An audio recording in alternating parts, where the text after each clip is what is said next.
Hi పిల్లలు! ఈరోజు మీకోసం ఒక మంచి కథ చెప్పబోతున్నాను. కథ పేరేంటో తెలుసా? పులి చర్మం కప్పుకున్న గాడిద. వినడానికి భలే ఉంది కదా? ఒక గాడిద పులిలాగా నటిస్తే ఏమవుతుందనుకుంటున్నారు? ఊహించుకోండి, చాలా గమ్మత్తుగా ఉంటుంది కదా. సరే, మరీ కథలో ఆ గాడిదకి ఏమైందో మనమే చూద్దాం పదండి. కథలో మొదటి భాగం, బక్కపలచని బాలు. ఈ కథలో మన హీరో పేరు బాలు.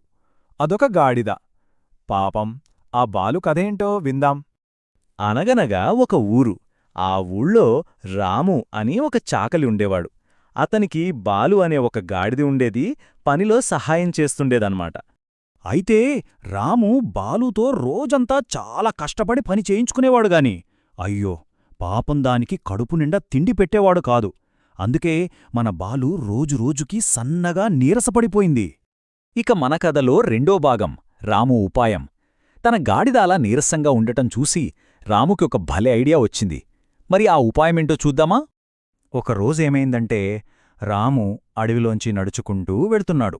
అలా వెళ్తుంటే దారిలో నేలమీద ఒక పులి చర్మం పడి ఉండడం కనిపించింది. ఆ పులి చర్మాన్ని చూడగానే రాము కళ్లలో ఒక మెరుపు వచ్చింది. ఆహా, భలే దొరికింది! ఈ చర్మాన్ని మన బాలుకి కప్పేస్తే అచ్చం పులిలాగే ఉంటుంది. రాత్రిపూట పొలాల్లోకి వదిలామంటే చాలు, రైతులందరూ దాన్ని నిజం పులి అనుకుని భయపడి పారిపోతారు. ఇంకేముంది, మన బాలు కడుపునిండా మేతమేయచ్చు అని అనుకున్నాడు. మన కథలో మూడో భాగం, పులిలా మారిన గాడిద. రాము అనుకున్నదే తడవుగా తన ప్లాన్ మొదలుపెట్టాడు. మరి ఆ ఉపాయం పనిచేసిందా? చూద్దాం రండి, మన బాలు ఎలా మారిపోయిందో. అనుకున్నట్టే రాము ఆ పులి చర్మాన్ని బాలూకి కప్పాడు. చీకటి పడగానే దాన్ని తీసుకెళ్లి దగ్గర్లో ఉన్న పంట పొలాల్లో వదిలేశాడు.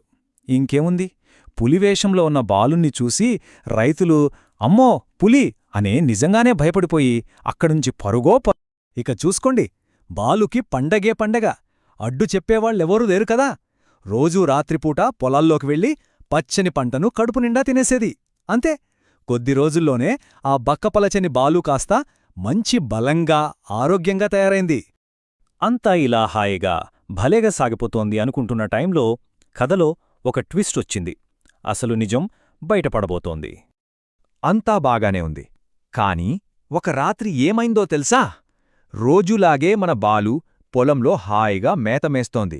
కాని ఆ రోజు రాత్రి అనుకోనిది జరిగిపోయింది. అదేంటో చూద్దాం.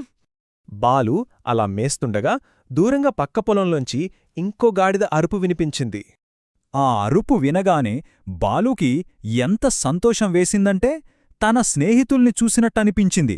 ఆ సంతోషంలో పాపం తాను పులివేషంలో ఉన్నానన్న విషయం పూర్తిగా మర్చిపోయింది. ఇంక తనని తాను ఆపుకోలేక బిగ్గరగా తాను గాడిదలా అరిచేసింది. ఆ అరుపు విన్న రైతులకి ఒక్కసారిగా డౌటొచ్చింది. ఒక్క నిమిషం, ఇది పులి అరుపులా లేదే, గాడిద అరుపులా ఉందే అనుకున్నారు. అంతే, వాళ్లకసలు విషయం అర్థమైపోయింది. ఇన్నాళ్ళు ఒక గాడిద తమని మోసం చేసిందని తెలియగానే రైతులకు కోపం కట్టలు తెంచుకుంది. అంతే, అందరూ కలిసి గట్టిగా అరుస్తూ బాలుని పొలాల్లోంచి తరిమేశారు.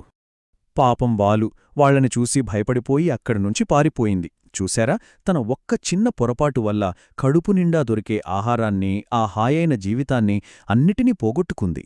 సరే, మరి ఈ కథ వల్ల మనం నేర్చుకున్న నీతేంటో చూద్దాం. బాలుకి ఒక విషయం బాగా అర్థమైంది. మనం కానివాళ్లలా నటించకూడదు. అలా నటిస్తే అది ఎంతో కాలం నిలవదు. ఏదో ఒకరోజు మన అసలు గుణం బయటపడిపోతుందని తెలుసుకుంది. అందుకే ఈ కథ మనకు చెప్పే నీతేంటంటే, ఎవరైనా సరే తమ నిజస్వరూపాన్ని ఎక్కువ కాలం దాచలేరు. ఎప్పటికైనా నిజం బయటపడుతుంది. కాబట్టి మనం ఎప్పుడూ మనలాగే ఉందాం, నిజాయితీగా ఉందాం. సరేనా?